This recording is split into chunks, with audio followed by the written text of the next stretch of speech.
I've already done a playthrough of this course. I've done a few of these vids now, and some are okay, some not so good. But that was one I was pretty chuffed with, actually. It was probably because I didn't say an awful lot. I just played through to a bit of Pink Floyd. I gotta stop using music on these vids, I do, because if any of you try to watch them and they're not available, I don't think you're allowed to play music, so this is a bit of a shame. But yeah, Iona, the name. Whenever I do a golf course, I think of somewhere where I'm going to build it, anywhere in the world, and then I'll have a look on a map and just pretty much just for a cool name or something. Then I'll image search that name, that area, and then I can get a good idea of kind of the environment. Not so much from a realistic point of view, as if I was actually going to really build one there, which is kind of a bit of that, but more to get some ideas, you know, something different, something kind of fresh. And that's what I did with this. I was looking, I wanted to do like a rugged Highland Links in Scotland. So I went a bit north of like sort of Troon and Turnberry area, kind of west of the Highlands, which is quite far up the Highlands. And I was looking around there for you know, on the coast for a name, and then it kind of dawned on me the Outer Hebrides and the Inner Hebrides, and Iona is an island off there. It's my daughter's name, so it was quite apt, but I thought it was a good idea. I skipped past that, a bit cheesy like, but it's quite a well-known island. It was the first place the Christian missionaries came to, when they, you know, spread the word of Christianity, I guess, through onto Britain. I kind of think of them as, I don't know if you ever played Age of Empires with the monks that turned your peons, you know, the chanting monks. I think of them a bit like that, and I guess a lot of the people who come to the shores would stop at them islands and escaped out, you know, mainland Britain, and then so it's quite rugged and windswept. There's not a lot there beyond kind of old Britain. One thing that was noticeable straight away with the island was the amount of heather. I think anywhere that animal doesn't graze, there's quite rocky land. That's why it's not grazing there. Heather likes to grow. The Lake District is similar, which is sort of, you know, a similar landscape. So that was like a focal point. If you, I'll show you now actually. On the left there, in hindsight, I would have used with the Highlands, you get this purple grass. I might have used that instead. It does look a bit in your face. It's quite pink as well. The proper heather is very purple, sort of light purple. What I've done with the fairways are quite narrow, quite long and narrow, and I've made them firm. It's the first time I've used firmness on any course, I think. And then sort of sprinkled just past the landing area, sort of around 270, 280, I guess. I just tried to sprinkle a few bunkers or the fairway kind of turns in that area, just to make you think twice about hitting a 3-wood or a driver. That's the idea. Say this first hole is quite penal. You've got to kind of play it. You only play it one way, but ideally, if you can get it where these two balls are, gives you a nice slide. But then you bring in that bunker there in, which I fiddle with that for ages to get it. You only got to push your drive a bit there, and that should kind of suck it in. Let's have a look. It's a pretty good wind. I kind of shoot through this. Like I said, I've already done a vid, but I'm sat here bored, so I thought I'd do another one.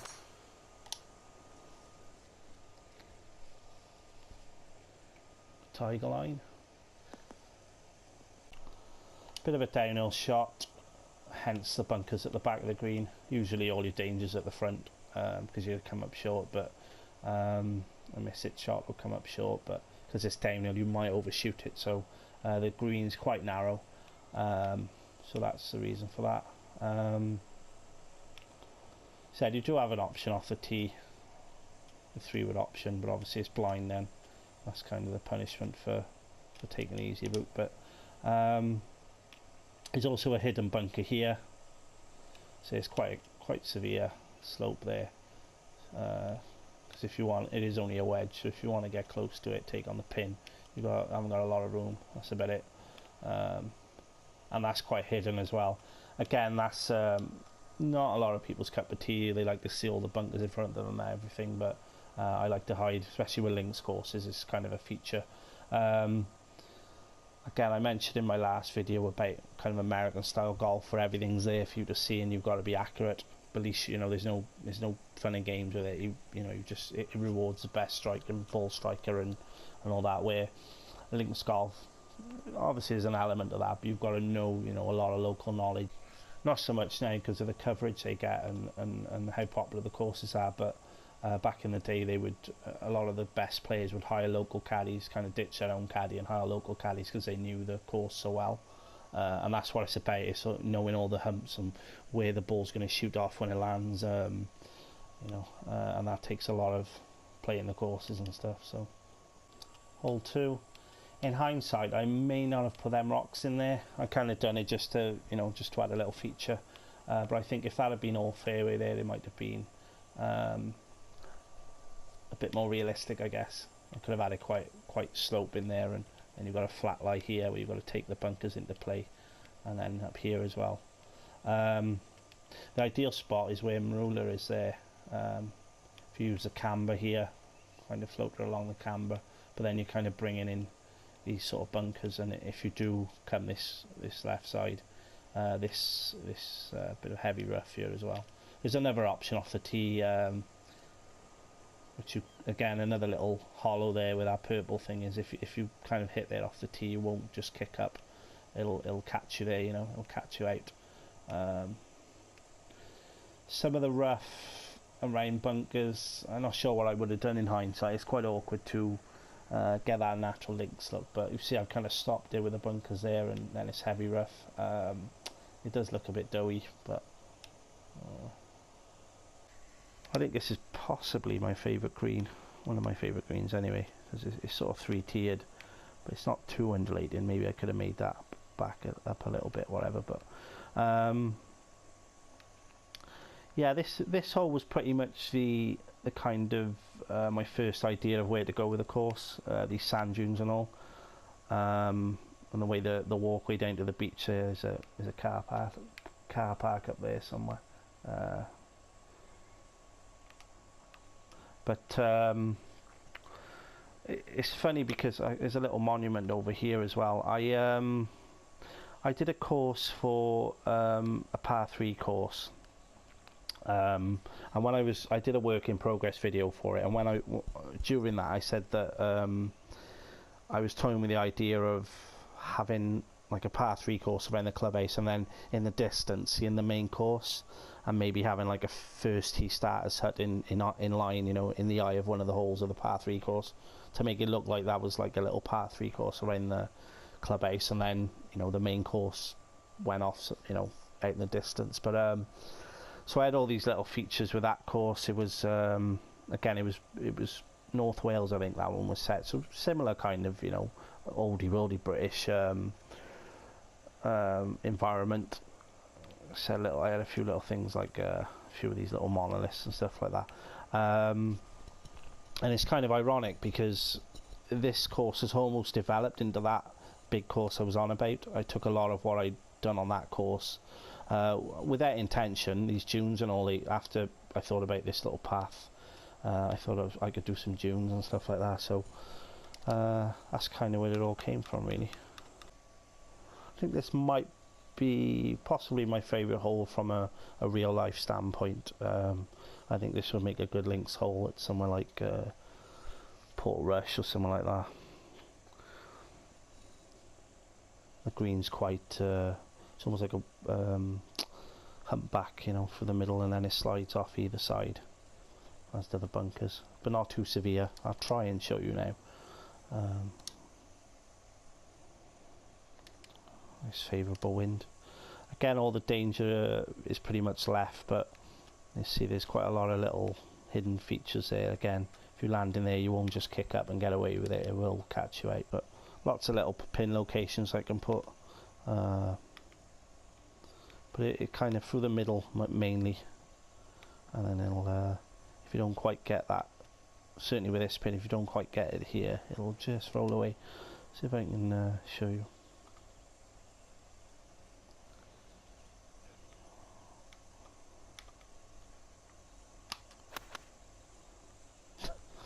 No, maybe not.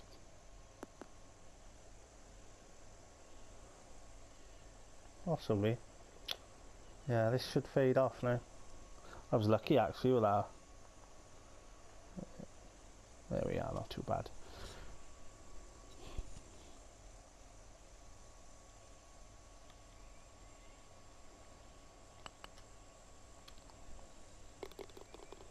What I try and do with a good par 5, if I go for the green in 2, fine, whatever. If I take the risk and, you know, whatever comes of it. But if I'm playing as a 3-shotter, I want it to be a proper 3-shotter.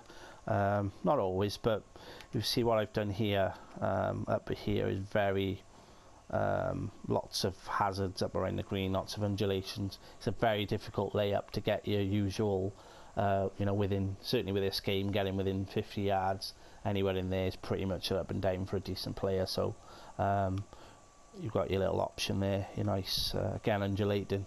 There's plenty of room though, so that's your layup spot there. For a 3-shotter, it becomes a full 3-shotter then. That's when, I think that's about 100 yards. 5th hole, possibly my favourite par 3 I've done on any course. Pretty much for this ledge here. I didn't put my pin there because it's quite firm. So I was toying with the idea of doing a winter course and making the greens a bit softer, receptive, but we'll see. But yeah, I finished that last hole. I turned around. I wanted my routing to come this way, so I kind of found that little plateau in the back there and used the undulations that were already there pretty much, just softened them out a bit.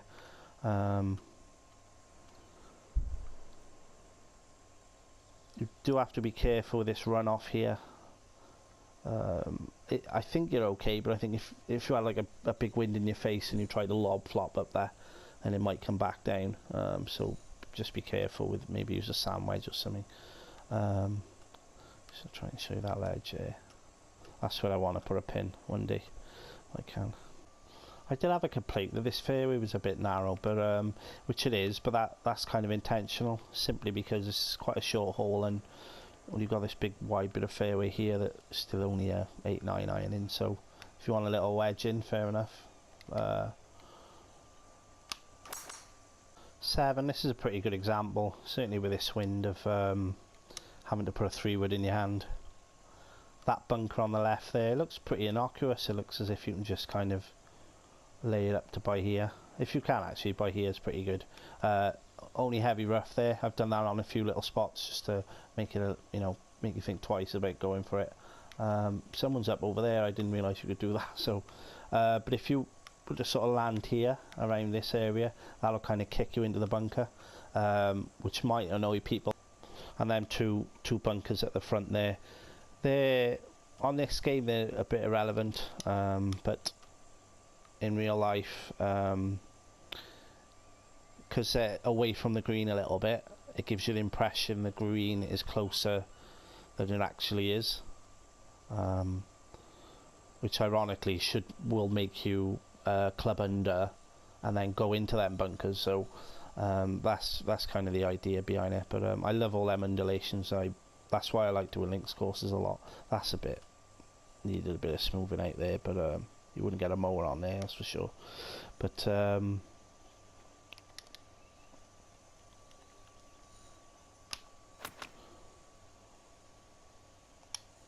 big kick needed.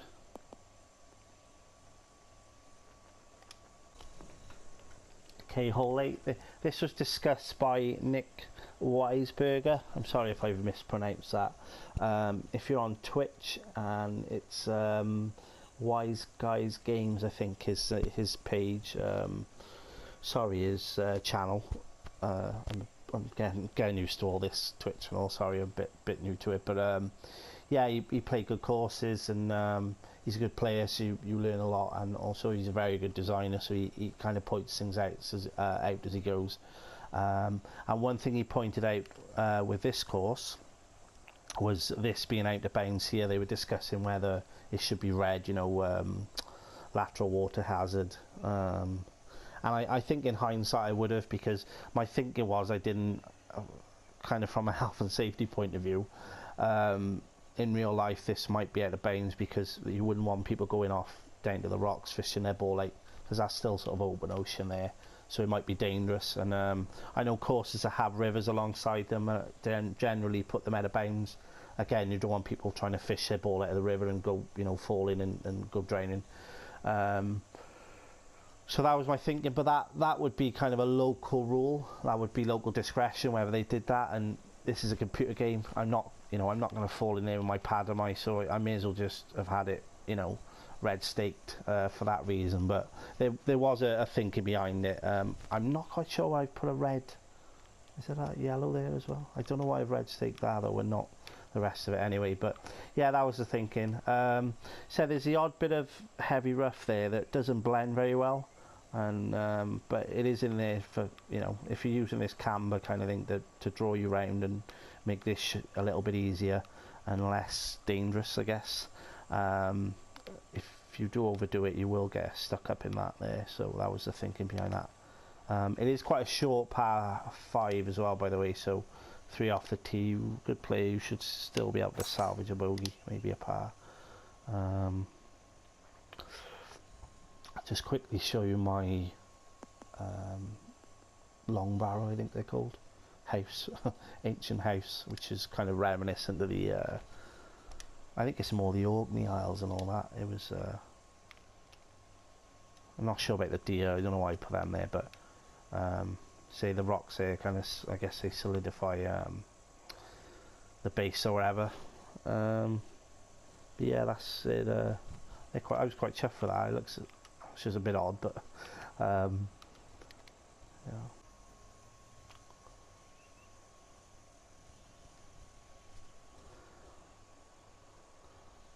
Hole 9.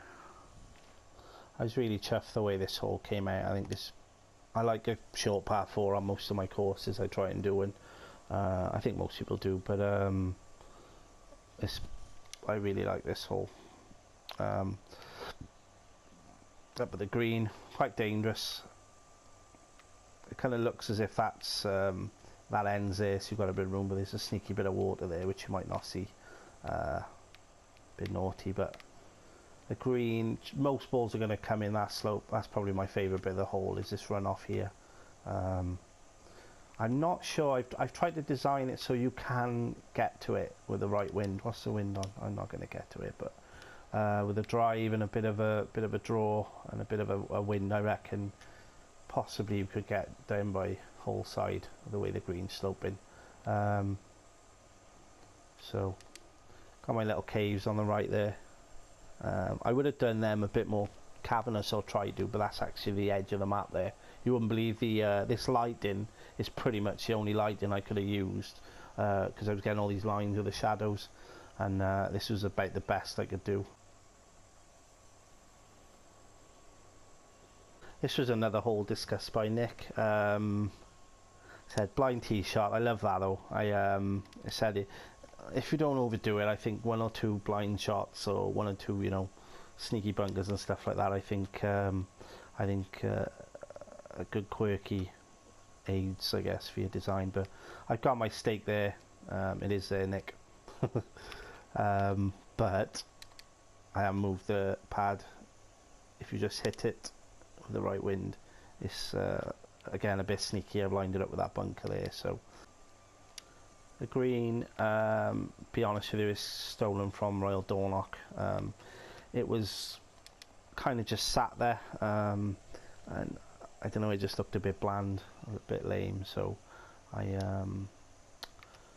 yeah, I sold it. I'm not sure what hole at Dornoch, but I remember seeing it in a magazine and thinking how awesome it was, and I always wanted to do a green like it. So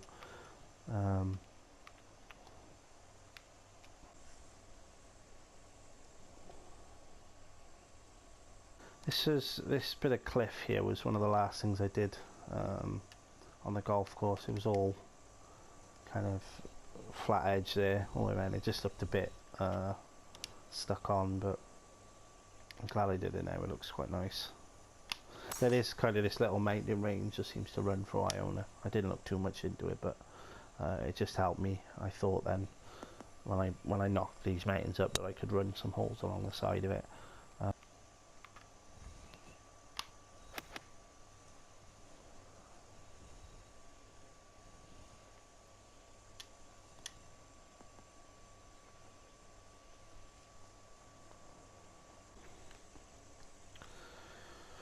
Okay, a few things with this hole. It's a riding hole which I've been wanting to talk about for a while, but here's my little dry stone wall there. I tried to create like a a farmer's field, a farmer's gate, some cows in there. I'm quite chuffed for that, the old barn there. I did try and build a church, but I couldn't do it. I think if I gave it more effort maybe I could, but some wildflower here. I'm going to do a course one day. One thing with this course, I overplanted with grass, and that became a bit of an issue towards the end. I kind of like the look I got, but it was so slow. But this wildflower is this kind of mix of wildflower anyway is becoming a bit more common on golf course because it's really good for the ecology, and obviously it's pretty. So if you've got quite bland courses with these sort of rough areas that don't get maintained and just grow up with all ragwort and all rubbish, you could really get some of this wildflower in, and it's good for like bumblebees and stuff. So golf courses get quite a bad name for being unecological. They chop down the tree if they need to, that kind of thing. So hopefully things like that will get us a little bit more no, we should be doing it. Golf courses should be natural habitat more than anything.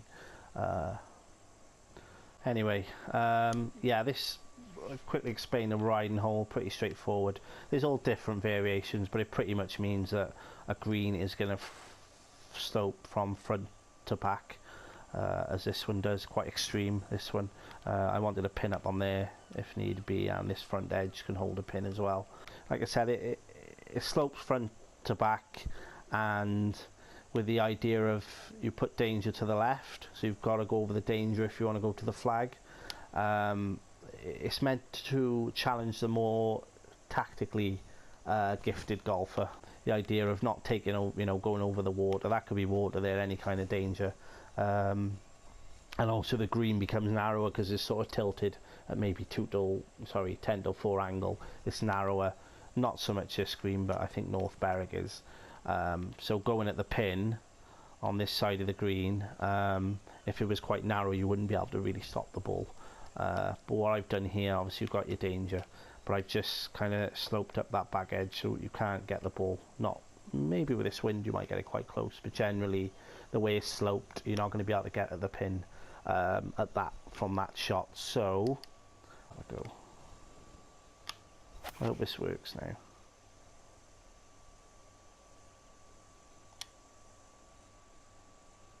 Not great, but not too bad. It should take me around to the pin, but I could have landed that right at the front of the green and it would have gone down. By doing that, then you avoid going over the danger, and you can get at the pin. Yeah, it's all pretty straightforward from here. This hole, obviously all your dangers here, but you've got a nice flat lie and a better angle in. But if you want to bail over here, you get a blind shot, and it's all undulated. Narrow, small green, lots of undulations.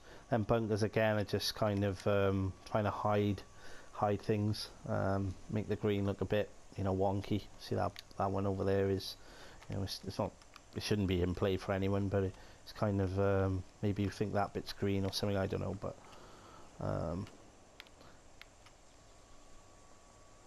say lots of runoffs there.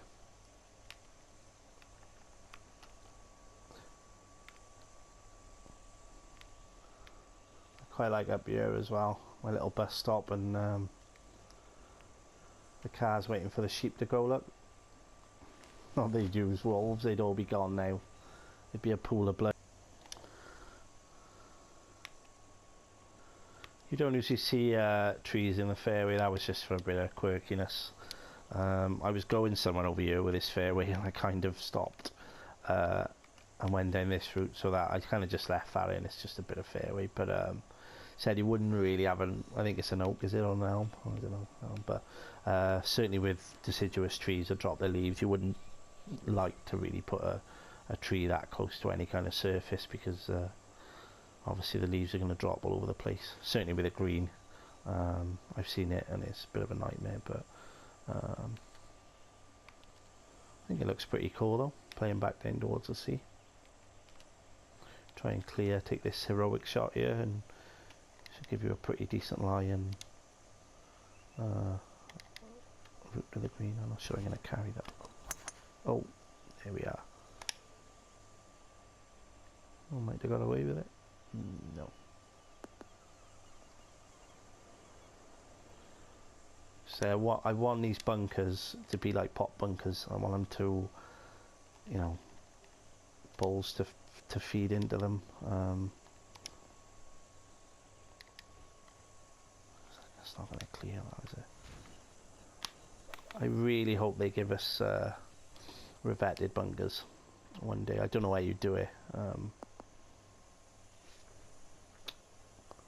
It'd be something like retaining walls of, I don't know. This was the one, I try not to do it anymore, but this was one where I've kind of built it around the pin. You can only get to that pin really. I'll stop it close by feeding it through this tiny gap here. Anything there will leave you a pretty tough putt if it goes left. And if you get too close to it, you'll just run through into the heavy rough. So you've got to kind of land this somewhere here and kind of feed it in.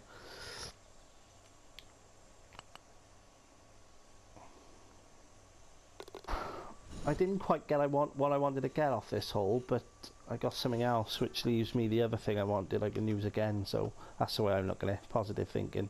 But that kind of, I wanted that, maybe that left hand side and the right a bit more sheer, a bit steeper, so it was almost like a step with the fairway. I saw the hole playing the opposite way on one course, and it kind of bent around as well.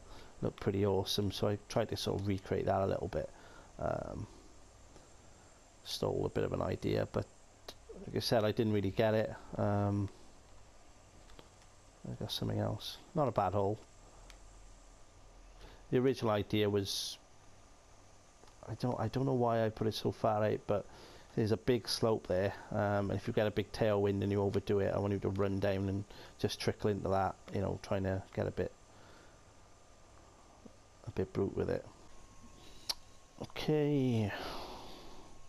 The light dice, gotta have your light dice on a links course.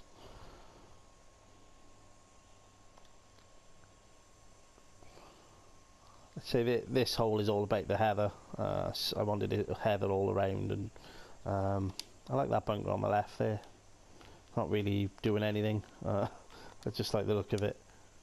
Like a lot of these bunkers, they just look pretty cool. Yeah, this was all about that little bit of green there. Probably another one that's built more around the pin.